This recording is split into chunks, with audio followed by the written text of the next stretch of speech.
శ్రీవారి కారం, శ్రీవారిని ప్రేమించే వారి కోసం. శ్రీవారి spices, chilli turmeric coriander powder. శ్రీవారి కారం, శ్రీవారిని ప్రేమించే వారి కోసం. రోజులు గడుస్తున్నాయి, నోటీసులు వెళ్తున్నాయి, విచారణ మీద విచారణ జరుగుతోంది. కానీ ఎటూ తేలట్లేదు. ఇటీవలే సుప్రీంకోర్టు కూడా ఎమ్మెల్యేల ఫిరాయింపు కేసుపై ఏదో ఒకటి తేల్చాలని 4 వారాల గడువిచ్చింది. దాంతో తెలంగాణలో మళ్లీ ఎమ్మెల్యేల ఫిరాయింపు అంశం హాట్ టాపిక్గా మారింది. ఒకవేళ కోర్టు చెప్పినట్లు స్పీకర్ కనుక ఒక డిసిజన్ అంటూ తీసుకోవాల్సి వస్తే ఎంతమంది ఎమ్మెల్యేలపై అనర్హత వేటు పడుతుంది? స్పీకర్ ముందున్న ఆప్షన్స్ ఏంటి? మళ్లీ హాట్ టాపిక్గా ఎమ్మెల్యేల ఫిరాయింపు కేసు. సుప్రీం తీర్పుతో స్పీకర్ ముందున్న సవాళ్లేంటి? ఎమ్మెల్యేలపై అనర్హత వేటు పడుతుందా? తెలంగాణ రాజకీయాల్లో మరోసారి ఎమ్మెల్యేల పార్టీ ఫిరాయింపుల అంశం కీలకంగా మారింది. 2023 అసెంబ్లీ ఎన్నికల తర్వాత బీఆర్ఎస్ నుంచి గెలిచిన 10 మంది ఎమ్మెల్యేలు అధికార కాంగ్రెస్ పార్టీలో చేరటంతో ఈ వివాదం మొదలైంది. పార్టీ మారిన ఎమ్మెల్యేలపై అనర్హత వేటు వేయాలంటూ బీఆర్ఎస్ చేసిన ఫిర్యాదులు, న్యాయ పోరాటం తర్వాత ఇటీవల సుప్రీంకోర్టు స్పీకర్ కు 4 వారాల గడువు విధించడంతో మళ్లీ ఈ కేసు చర్చనీయాంశంగా మారింది. ఈ క్రమంలో స్పీకర్ గడ్డం ప్రసాద్ కుమార్ ముందున్న కీలక అంశాలు, ఆయన తీసుకోవాల్సిన నిర్ణయాలు, ఆ తరువాత వచ్చే పరిణామాలపై అనేక రకాల చర్చ జరుగుతోంది. ఇదే విషయంలో పార్టీ ఫిరాయింపు ఆరోపణలపై వివరణ ఇవ్వాలని ఎమ్మెల్యేలు దానం నాగేందర్, కడియం శ్రీహరికి స్పీకర్ గడ్డం ప్రసాద్ కుమార్ మరోసారి నోటీసులు జారీ చేశారు. ఈ నెల 23వ తేదీలోగా సమాధానాలను అఫిడవిట్ రూపంలో స్పీకర్ కార్యాలయంలో అందజేయాలని సూచించారు. గత ఆగస్టులో ఫిర్యాదులొచ్చిన 10 మంది ఎమ్మెల్యేలకు స్పీకర్ నోటీసులు జారీ చేశారు. వారిలో దానం నాగేందర్, కడియం శ్రీహరి మినహా మిగిలిన 8 మంది తమ సమాధానాలను అఫిడవిట్ రూపంలో అసెంబ్లీ కార్యదర్శికి దాఖలు చేశారు.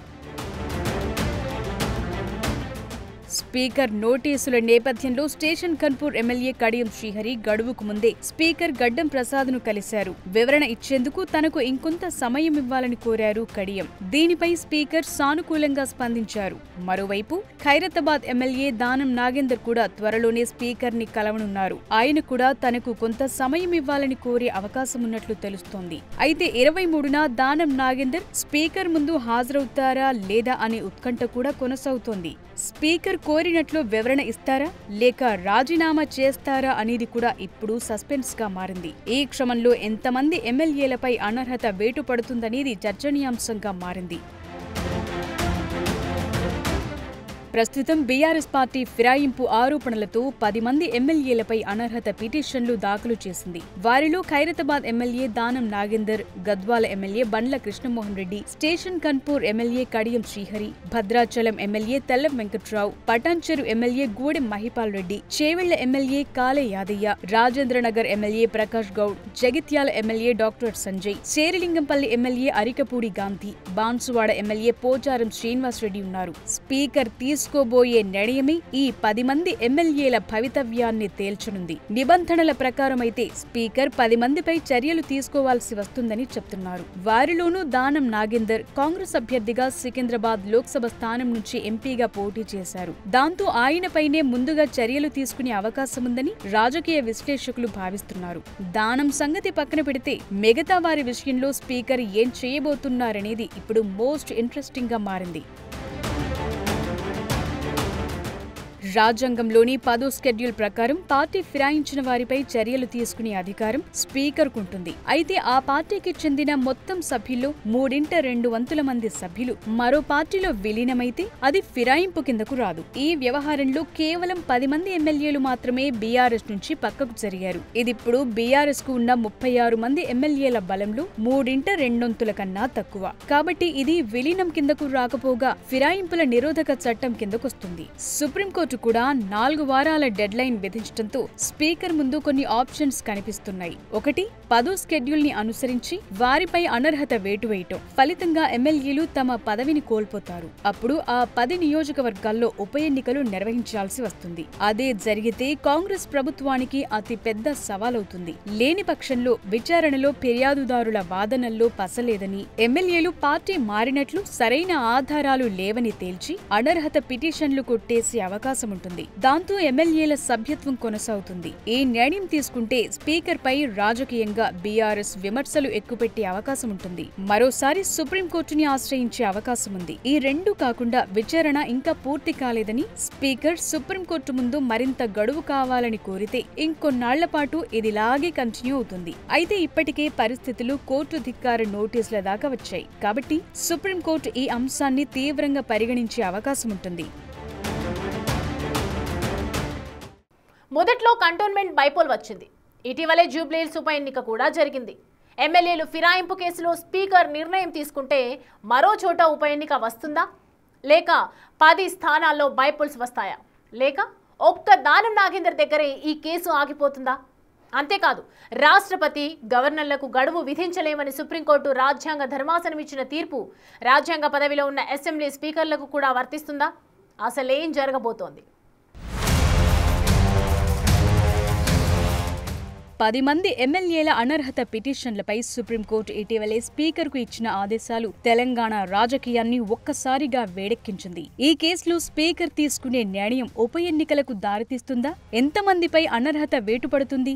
రాజ్యాంగ పదవుల గడువు విషయంలో సుప్రీంకోర్టు తీర్పుల ప్రభావమేంటి అనేది ప్రధానంగా చర్చకొస్తోంది. ప్రస్తుతానికి 10 మంది ఎమ్మెల్యేల సంగతి పక్కన పెడితే అనర్హత పిటిషన్లు దాఖలైన వారిలో ఒక్క దానం నాగేందర్ మాత్రమే కాంగ్రెస్ తరపున లోక్సభ ఎన్నికల్లో పోటీ చేశారు. టెక్నికల్ గా అయితే ఆయన తన ఎమ్మెల్యే పదవికి రాజీనామా చేయాల్సి ఉంటుంది. కానీ ఆయన బీఆర్ఎస్ ఎమ్మెల్యేగా గెలిచి లోక్సభ ఎన్నికల్లో కాంగ్రెస్ అభ్యర్థిగా పోటీ చేశారు. అందువల్ల స్పీకర్ గనుక నిర్ణయం తీసుకోవాల్సి వస్తే మొదట దానం నాగేందర్ పైనే చర్యలు తీసుకుంటారనే టాక్ గట్టిగా వినిపిస్తోంది. అందువల్ల దానం నాగేందరే తన ఎమ్మెల్యే పదవికి రాజీనామా చేసే యోచనలో ఉన్నట్లు మరో ప్రచారం సాగుతోంది.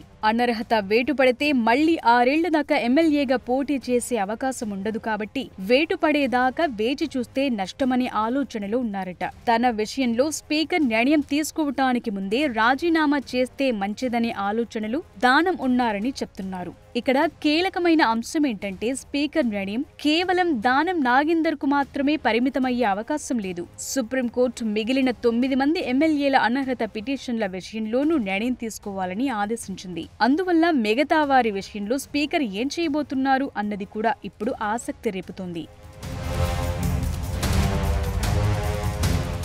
పార్టీ ఫిరాయింపు ఆరోపణలు ఎదుర్కొంటున్న 10 మంది ఎమ్మెల్యేల్లో 8 మంది ఇప్పటికీ స్పీకర్కు తమ వివరణ ఇచ్చారు. కేవలం కండువా కప్పుకున్నంత మాత్రాన పార్టీ మారినట్లు కాదనే వాదన వినిపిస్తున్నారు. ఒక్క దానం నాగేందర్ మాత్రమే సికింద్రాబాద్ ఎంపీగా కాంగ్రెస్ తరపున పోటీ చేశారు కాబట్టి ఆయనొక్కరిపైనే చర్యలు తీసుకునేందుకు అవకాశముందనే చర్చ జరుగుతోంది. కాబట్టి స్పీకర్ గడ్డం ప్రసాద్ కుమార్ తన విచారణలో ఎమ్మెల్యేలు పార్టీ మారినట్లు సరైన ఆధారాలు లేవని, కండువా కప్పుకోవటం ద్వారా పార్టీ మారినట్లు రుజువు చేయలేమని చెప్పి వారు పార్టీ మారలేదని నిర్ణయిస్తే వారికి అనర్హత వేటు నుంచి మినహాయింపు లభించే అవకాశముంది. అప్పుడు కేవలం దానం నాగేందర్ ప్రాతినిధ్యం వహిస్తున్న ఖైరతాబాద్లో మాత్రమే ఉప ఎన్నిక వచ్చేందుకు అవకాశముంటుంది.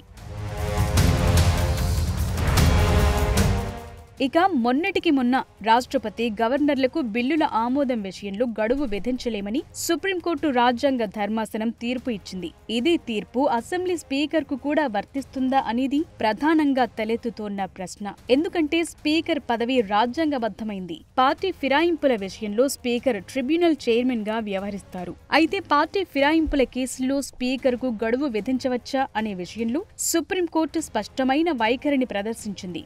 గవర్నర్, రాష్ట్రపతి రాజ్యాంగ విధుల్లో న్యాయ వ్యవస్థ జోక్యం చేసుకోవద్దనేది ప్రెసిడెన్షియల్ రెఫరెన్స్ కేసులో సుప్రీంకోర్టు ముఖ్య ఉద్దేశం. అయితే ఫిరాయింపుల కేసులో స్పీకర్ నిర్ణయం తీసుకునే అధికారాన్ని ట్రిబ్యునల్ చైర్మన్ హోదాలో వినియోగిస్తారు. ఈ ట్రిబ్యునల్ నిర్ణయాలు న్యాయ సమీక్షకు లోబడి ఉంటాయి. ఇప్పుడు కూడా సుప్రీంకోర్టు ఫిరాయింపు పిటిషన్ల విషయంలో నిర్ణయం తీసుకోవటంలో ఆలస్యం కావద్దనే ఉద్దేశంతోనే స్పీకర్కు గడువు విధించింది. ఈ కేసులో మొదట 3 నెలల్లో నిర్ణయం తీసుకోవాలని సుప్రీంకోర్టు ఆదేశించింది. గడువు ముగిశాక కూడా జాప్యం చేయటంతో స్పీకర్పై కోర్టు ధిక్కరణ చర్యలు తీసుకుంటామని అత్యున్నత న్యాయస్థానం హెచ్చరించింది.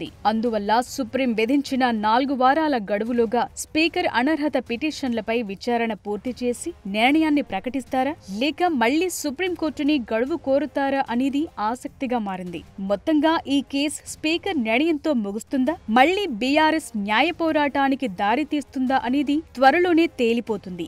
ఈ పరిస్థితుల్లో స్పీకర్ తీసుకునే నిర్ణయం తెలంగాణ రాజకీయాలపై తీవ్ర ప్రభావం చూపనుంది. అంతకంటే ముందే దానం నాగేందర్ రాజీనామా చేస్తే ఖైరతాబాద్లో ఉప ఎన్నిక వచ్చే అవకాశముంది. లేని పక్షంలో సుప్రీంకోర్టు మళ్లీ జోక్యం చేసుకునే అవకాశముంది. ప్రస్తుత గడువులోగా స్పీకర్ ఎలాంటి నిర్ణయం తీసుకుంటారన్నది తెలంగాణ పాలిటిక్స్ లో ఆసక్తికరంగా మారింది.